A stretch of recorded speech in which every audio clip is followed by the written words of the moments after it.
A year into the pandemic, a study shows 3 out of 4 patients still suffered from at least one symptom 6 months after falling ill. Retailers who mistakenly implemented Trace Together only check-ins are finding out that they are not compulsory yet.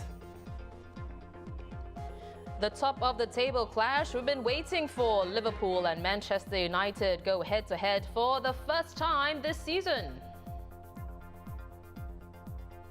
Hello, you're watching The Big Story, coming to you live from the Straits Times newsroom. I'm Olivia Quay. I'm Haryanto Dimana. You can subscribe to the Straits Times channel so you never miss a single episode.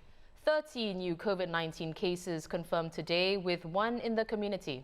The other 29 were imported and placed on stay-home notices or isolated when they arrived in Singapore. The Health Ministry will share more details tonight. Despite vaccines being rolled out around the world right now, the fight against COVID-19 is far from over. And for some patients, they may continue to show symptoms months after being infected with the virus. Published in the Lancet journal last week, a study of around 1,700 patients from a Wuhan hospital found that 3 out of 4 patients still suffered from at least one symptom 6 months after contracting COVID-19. And the most common problem, fatigue or muscle weakness. Dr. Ashok Kurup, who chairs the Academy of Medicine's chapter of infectious diseases physicians, said doctors in Singapore are seeing some patients who have recovered from COVID-19 but are having respiratory issues. Well, Dr. Kurup joins us now to share more. Welcome, Doc. So, besides what you've told Salma, are there any other observations seen in cases here that are particularly worrying to you?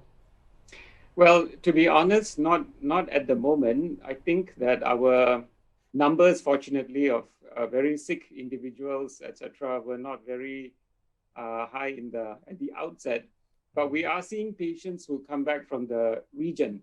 So we have patients who have fallen sick and they've been quite sick in the region, and when they recover and they want to seek treatment, they come back here. And we have seen that some of them, a lot of them, actually have problems with the respiratory tract by way of decreased lung capacity and so on. So this is the most common manifestation that we've been seeing, but we could be seeing the skew because these are the people who have the intent of seeking medical care. That means they are sick enough to come across the, all the COVID restrictions to come and seek medical care over here. So the people over here itself, our own cohort of patients who fell sick, I think that the National Center for Infectious Diseases, they are also following them up, and they will also be publishing their data soon. But I think that from my discussions with them, they are not seeing a huge proportion of them with so-called long COVID manifestation. And from what I gather from my colleagues, nothing very serious either. Doctor, perhaps it's worth to recap what happens to the respiratory system when a person contracts COVID-19, and how does it lead to long-term damage? So when someone gets COVID-19 infection, the infection actually damages the air sacs and the linings of the air sacs in your lungs. So what happens is that, at the same time, the body fights back. And when it fights back, there is a lot of fluid that accumulates in the air sacs and the lung as a whole. So there is a lot of damage, and this acute injury can become worse, and the person might need oxygen. And they could end up being in the mechanical ventilation complication. And we see so many of that happening around the world at the moment, even now. And when they recover from that, it's not such an easy, process, because a lot of them had so much damage to the lungs that the lungs and the tissues become very scarred down. So that's reduced lung capacity, and the lung cannot function as it was before baseline. It's not the same as going back to a normal state. And the lung may not be able to take in as much oxygen as one could have. So in persons who are elderly and they already have maybe some cardiac condition, and on top of that, they have this lung problem, then that's going to make a lot of conditions worse for these individuals. And that is one of the sort of main concerns that we have when we discuss the long-term health consequences of persons who are critically ill with COVID, and their subsequent recovery process can be thwarted by such complications. Symptoms mentioned in the study include fatigue or muscle weakness, as well as sleep difficulties and anxiety or depression. But these can be a result of other illnesses. So let's say totally. So if I'm a recovered COVID-19 patient and displaying these symptoms, can I link these ailments directly to COVID-19, or is it jumping the gun a little bit? No, that is a very good question, and that continues to perplex a lot of investigators and researchers the world over.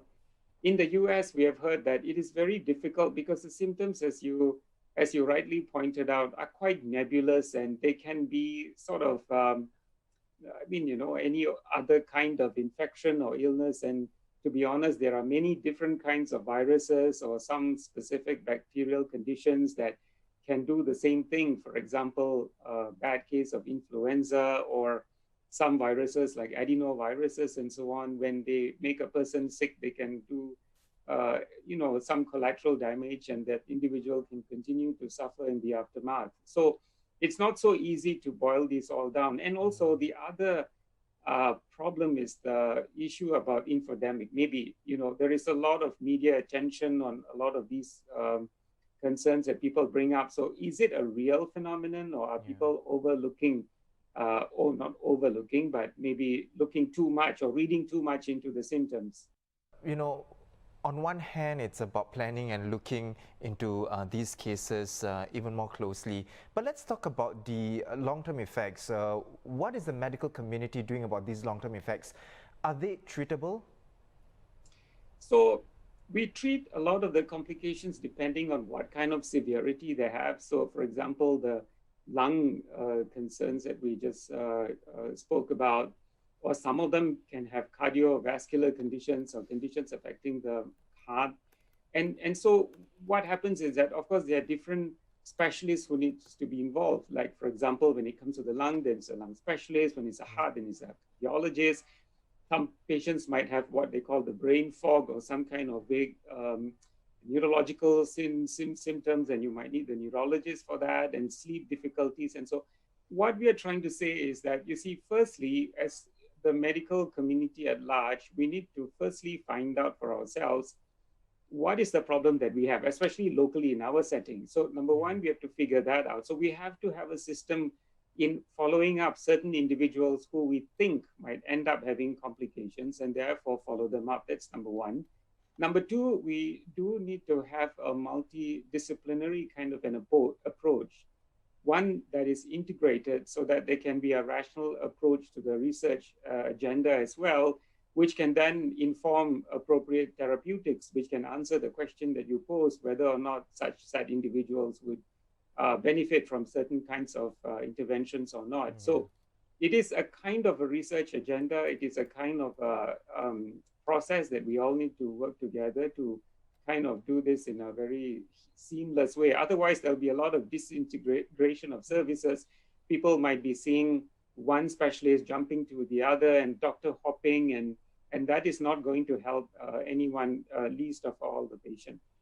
Right. Well, thank you so much, Dr. Kurup, for shedding more light on this issue. We've been speaking with infectious diseases physician, Dr. Ashok Kurup.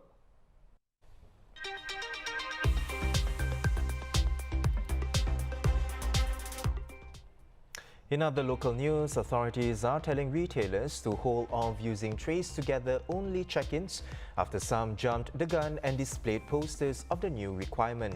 The Smart Nation and Digital Government Office said today that all public venues are not required to implement trace together only check-ins except for events or businesses that are part of ongoing pilots like cinemas, live performances and selected nightlife venues. More details of the rollout of Trace Together Only Safe Entry will be shared at a later date, and more token distribution points will be reopened this month. More potholes were spotted on our roads in the last few weeks, raising concern among motorists and cyclists alike. Senior Parliamentary Secretary for Transport, Baey Yam Keng, said the Land Transport Authority is combing the roads and making repairs as soon as possible. Mr. Baey explained that with persistent rain, water seeps into the ground, softening the soil, and the tarmac above gives way when vehicles go over them. Department store BHG Singapore will take over Robinson's space at Raffles City for a new concept store set to open by the end of the month. Called One Assembly, it will showcase its best beauty, fashion and home and living products.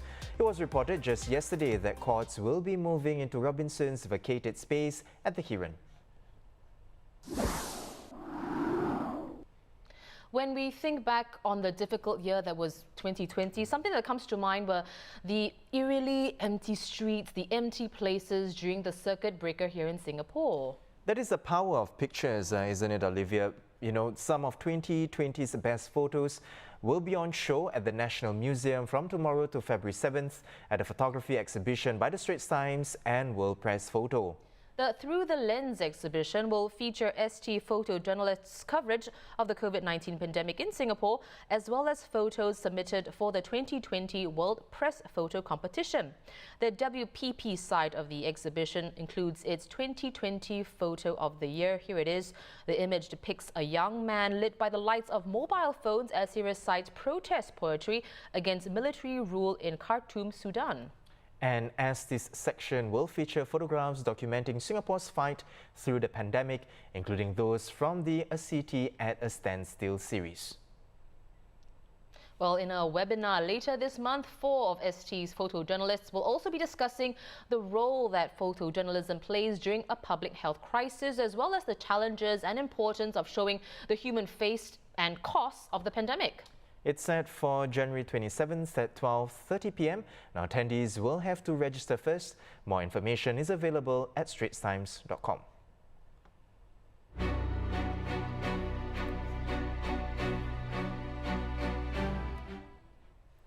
At least 34 people have been reported dead after a 6.2 magnitude earthquake hit Indonesia's Sulawesi island. Hundreds more were injured, and the earthquake also leveled a hospital and severely damaged other buildings. Indonesia's disaster agency said a series of quakes in the past 24 hours had caused at least 3 landslides, and the electricity supply had been cut. China will complete the necessary domestic approval procedures for the Regional Comprehensive Economic Partnership Agreement within 6 months. According to the Ministry of Commerce, the country commenced the process in December to ensure that everything goes well, and at the same time has been steadily preparing for the implementation of the pact. Various government departments have been sorting out and working on their own obligations determined by the agreement to make sure that the measures and rules for opening up are fully implemented. According to people familiar with the matter, U.S. President Donald Trump plans to fly to his Mar-a-Lago resort in Palm Beach, Florida, the morning of Inauguration Day next Wednesday. Several White House staff are expected to work for him or his son-in-law, Jared Kushner. Although Mr. Trump's plans haven't been made public yet, some of his future neighbors are trying to stop him from taking up permanent residence.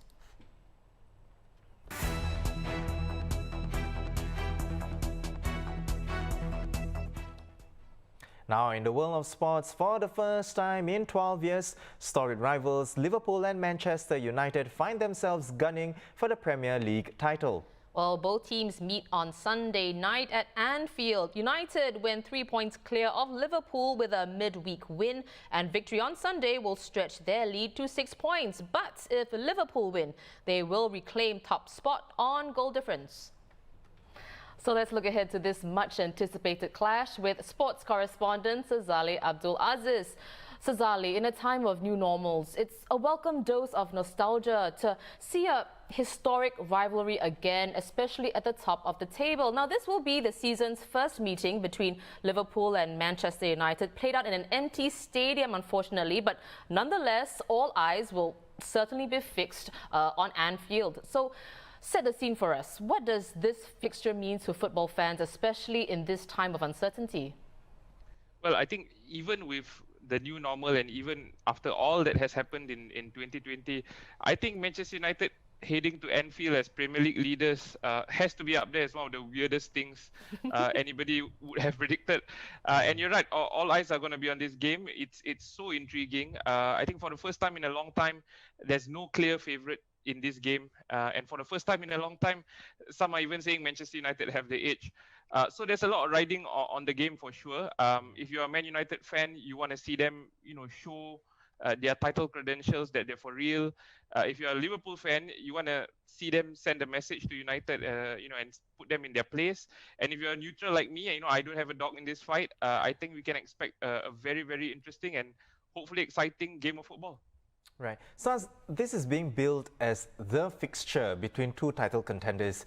But winning the league is a marathon, not a sprint. So surely this won't be the title decider, especially in January, and with third place, Manchester City looming large. Yeah, I don't see this as a game that will decide where the title goes. This season is too volatile for the title to hinge on one single game. This is not like 2 seasons ago when Liverpool and Manchester City played out a draw that eventually swung the momentum in Manchester City's favour. And you're right, I think City are still up there as title contenders, and I wouldn't even rule out Spurs and Chelsea right now. I think we'll only have a clearer picture by the end of next month, in about maybe 6 to 8 weeks' time, as to who will be in the driver's seat for the title. Well, Sazali, Liverpool are unbeaten at home in more than 2 years and have the best home form this season. United, on the other hand, have not lost on the road in almost a year and have the best away form this campaign. Something has to give on Sunday night. How do you see this game panning out?